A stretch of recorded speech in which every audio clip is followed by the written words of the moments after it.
Hello students. मैं आज आपको पढ़ाने जा रहा हूँ उसमें problem of developing English language in India. Bharat में अंग्रेजी शिक्षा के लिए, अंग्रेजी भाषा के लिए जो विकास है उसमें कुछ प्रॉब्लम्स हैं। वो क्या प्रॉब्लम्स हैं, क्यों इंग्लिश का वातावरण पूरी तरह से नहीं बन पाता है, व्हाट आर द कॉजेस। तो देखिएगा क्या है, the various problem faced in developing English as a language in India. बहुत सारी समस्याएं हैं, फेस की गई हैं डेवलपिंग इंग्लिश, अंग्रेजी के विकास के लिए as a language in India, भाषा में। अब कौन कौन सी चीजें हैं, बहुत सटीक पॉइंट हैं, इसलिए मैंने आपको सोचा कि बुक से ही समझा दिया जाए। इनको अलग से क्या लिखना है, बहुत सटीक पॉइंट हैं, देखिएगा। और ये प्रॉब्लम सबके साथ हैं, लेकिन इनसे ओवरकम भी कैसे होना है, तो इस प्रॉब्लम को भी देखेंगे और इनका सजेशंस भी देखेंगे कि क्या करना है। हाँ जी, lack of initial listening and speaking opportunity.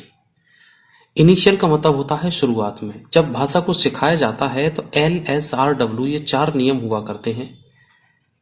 LSRW मैं कई बार पहले भी बता चुका हूं, थोड़ा सा और ध्यान दीजिए। लिसनिंग, स्पीकिंग, रीडिंग और राइटिंग। लेकिन यही नहीं हो पाता। सबसे पहले हम लोग राइटिंग करा देते हैं पहले, ठीक है, फिर उसके बाद रीडिंग कराते हैं। और लिसनिंग स्पीकिंग इनका तो नंबर ही नहीं आ पाता। तो बालक इनको तो दोनों को कर लेता है, रीडिंग राइटिंग को, न लिसनिंग होता है ना स्पीकिंग होता है। तो सबसे पहले लिसनिंग होना चाहिए, फिर स्पीकिंग, फिर रीडिंग, फिर राइटिंग। ये 4 एस्पेक्ट होते हैं लैंग्वेज के, और मोस्टली किसी फॉरेन लैंग्वेज के लिए।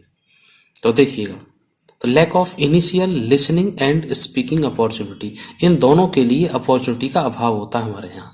क्यों? क्योंकि हमारे समाज में, घर परिवार में मोस्टली इंग्लिश को नहीं बोला जाता है, न सुना जाता है। ठीक।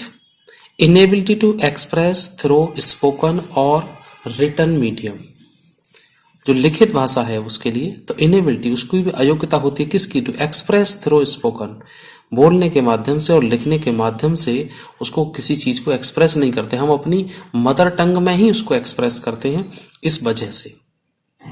पुअर कंसेप्ट डेवलपमेंट, अब जो कंसेप्ट है उसका जो विकास हुआ ही नहीं, किस चीज को समझा ही नहीं गया ढंग से, तो उस पर इम्प्लीमेंट कैसे करेंगे। Inadequate recognition of word and their meaning. Inadequate का मतलब होता है अपर्याप्त पहचान हुई है। रिकॉग्निशन ऑफ वर्ड मतलब शब्दों को हमने समझा ही नहीं है। बहुत सारे शब्दों को हम लोग गलत ही उच्चारण कर देते हैं, जैसा चला आ रहा है उसको वैसा ही कर देते हैं। एंड देयर मीनिंग, और उनके मीनिंग को न समझा गया है, न उच्चारण किया गया ढंग से। Ambiguities in comprehension such as phonological, lexical और डीप स्ट्रक्चरल एम्बिग्यूटीज। अब देखिए इसमें क्या है, एम्बिग्यूटीज का मतलब होता है अनिश्चितता होती है, मतलब कोई निश्चित कंप्रीहेंशन नहीं हो पाया, जब हम किसी चीज को समझ ही नहीं पाए हैं। फोनोलॉजी, फोनोलॉजी माने उसकी ध्वनि को, ध्वनि की जो ध्वनि किस तरह से निकाली जाए, कैसे शब्दों को पढ़ा जाए, नहीं समझ पाए हैं। लेक्सिकली में से उसके शब्दों को बनावट नहीं पहचान पाए हैं। एज डीप स्ट्रक्चरल, और उसकी संरचना की गहराई को। एम्बिग्यूटीज, उस चीज में भी हम लोग अनिश्चित रहे हैं। तो जब सारी चीजें जब अनिश्चित हैं तो फिर इंग्लिश को कैसे आप सीख सकते हैं। नेक्स्ट आता है ओवर एम्फेसिस ऑन राइटिंग प्रीमैच्योरली। सबसे ज्यादा जोर कहाँ रहता है, लिखने पे है। बस ये 2 पेज लिखने हैं, 4 पेज लिखने हैं, हो गया इंग्लिश का काम। उससे नहीं होता। 2 पेज 4 पेज में जितना भी word meaning, structure, phonological, lexically, deep structure जो भी आया है, उन सबको हमको अच्छी तरह से देखना, पढ़ना, लिखना, समझना चाहिए। लेकिन इसको भी प्री मैच्योर करा देते हैं। छोटे छोटे बच्चों को पूरा ओवर बर्डन हो जाता है बैग का, उस समय इतनी इसकी जरूरत नहीं होती है। उनको 2 चीजों की जरूरत है, लिसनिंग की और स्पीकिंग की। ठीक, आगे देखिएगा। Genetic impairment such as speech और हियरिंग इम्पेयरमेंट। ठीक है, जेनेटिक इम्पेयरमेंट, इम्पेयरमेंट का मतलब होता है हानि या कमी किसी चीज की। तो ये जेनेटिक है, हमारे घर में या हमारे वातावरण में हमारे जो बड़े लोग हैं वो भी इस चीज की को पूर्ति नहीं करते हैं। सच एज स्पीच और हियरिंग इम्पेयरमेंट, तो वही हमारे पास बना रहता है, न सुनने को मिलता है, न कहीं। रेडियो, टेलीविजन, न्यूज़पेपर और बुक्स, इनमें कहीं इंग्लिश खूब सारी है, लेकिन वहां तक कोई न पहुंचता है, न कोई पहुंचने देता है। दोनों ही चीजें हैं। अगर किसी का कोई टेलीविजन पे इंग्लिश का प्रोग्राम आ रहा है तो उसको हटा के या तो कोई न्यूज लगा लेंगे या कोई प्रोग्राम लगा लेंगे। बट अब देखिए, इम्पोवरिस्ड एनवायरमेंट मतलब जो वातावरण है वो भी पूरी तरह से नरिश के लायक नहीं है, is another problem of developing English India. वो भी हमारे यहाँ वातावरण इतना अच्छा नहीं है। दिस इज बिकॉज, यही कारण है, English as language is neither heard nor spoken, ना तो बोली जाती है ना ही सुनी जाती है अराउंड इन द एनवायरमेंट, और अपने एनवायरमेंट में, इन विच जिसमें द चाइल्ड लिव्स, जहां बच्चा रहता है वहां न तो बोली जाती है न सुनी जाती है। इस वजह से और प्रॉब्लम रहती है। तो यहां तक ये सारा क्लियर हुआ होगा। बुक्स आप सबके पास भी है, लेकिन मैंने बस इस कंसेप्ट को आपको समझा दिया है। आप अपने हिसाब से अपने नोट्स तैयार करें। अब ये इतनी सारी प्रॉब्लम्स तो आपने देख ली यहाँ पे, लेकिन इनका आप समाधान भी देखते हैं। अब एक टीचर होने के नाते, being a teacher, we should take the responsibility to create a atmosphere where all these problems should be removed by the teacher. तो सारी जिम्मेदारी किसकी है? टीचर की। Implementation from teacher.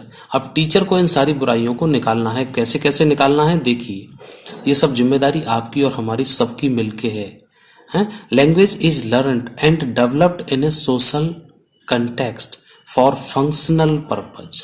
Language is learned, भाषा जो सीखी जाती है और विकसित की जाती है हमारे समाज के संदर्भ में, केवल किस लिए? फॉर फंक्शनल पर्पज, मतलब ओकेजनली पर्पज से। Hence a teacher should perform the following functions to enable the student to master the language. तो इसलिए टीचर को क्या करना चाहिए? कुछ नीचे वाले स्टेप्स जो हैं इन पे फॉलो करना है। क्या फॉलो करना है देखिएगा। Provide ample scope to develop the skill है। प्रोवाइड, एम्पल का मतलब होता है पर्याप्त, पूरा टाइम देना चाहिए डेवलप करने के लिए स्किल को। कौन से वाले को? लिसनिंग, स्पीकिंग, रीडिंग और राइटिंग, चारों के लिए पर्याप्त समय देना चाहिए। ठीक है। अब सारी जिम्मेदारी टीचर के लिए, हम किसी गार्जियन के लिए नहीं कह रहे हैं। ठीक है। अगर मेरे वीडियो अगर कोई गार्जियन देख रहे हैं तो वो जिम्मेदारी घर पे भी निभा सकते हैं, लेकिन ये हम तो क्लासरूम की बात करते हैं।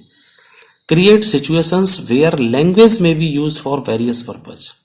ऐसा वातावरण बनाना है जहां पे भाषा को यूज किया जाता हो फॉर वेरियस पर्पज, कई उद्देश्य से। जरूरी नहीं है केवल पास होने के लिए या क्वेश्चन आंसर लिखने के लिए यूज किया जा रहा है, आप अलग अलग पर्पज से तैयार कीजिए। Encourage creative efforts of the students, बालक में इनकरेज करना है, उसको प्रोत्साहित करना है। क्रिएटिव एफर्ट्स, अलग अलग क्रिएटिव तरह तरह की सृजनात्मक चीजें होनी चाहिए बच्चे के साथ। तो जब आप बच्चे के साथ सृजनात्मकता रखेंगे तो बालक भी, जैसे इंग्लिश में जोक सुनाइएगा, इंग्लिश में स्टोरी सुनाइएगा, तो वो बच्चे के इंटरेस्ट में भी आएगा, वहां तक होगा। नेक्स्ट वन है help the student to develop early reading habit. बच्चों को कोशिश करना है, हेल्प करना है। कहाँ कोशिश करनी है? हेल्प करनी है उसको, student to develop early reading habit, शुरुआत में रीडिंग हैबिट अच्छी हो जाए। And enable them to do book review, उसको बुक रिव्यू करवाया जाए। ठीक है। बुक रिव्यू के बारे में बच्चे समझते ही नहीं है, क्या किया जाए। ये सबसे बड़ी पॉइंट होता है कि बुक रिव्यू कैसे होगा, एक ये समस्या हो जाती है। बट ये समस्या नहीं है, ये तो उनके करने का काम होता है। अगर इस पे महारत हासिल कर लिया बच्चों ने तो फिर वो किसी भी चीज से रह नहीं सकते हैं। Provide a relaxed environment. Relaxed environment का मतलब स्वतंत्र पूरा वातावरण होना चाहिए, बिल्कुल आरामदायक होना चाहिए। फॉर फ्री एक्सप्रेशन, जहां वो फ्री एक्सप्रेशन कर सकते हैं of ideas, thoughts and feelings, अपने विचारों को, आइडियाज को, सब चीज को बड़े आराम से एक्सप्रेस कर सकते हो। ऐसा वातावरण क्रिएट करना है। हो सके तो ऐसा वातावरण घर पे भी तैयार कीजिएगा, उससे और अच्छा हो जाएगा। Organise debates, class discussion and displays.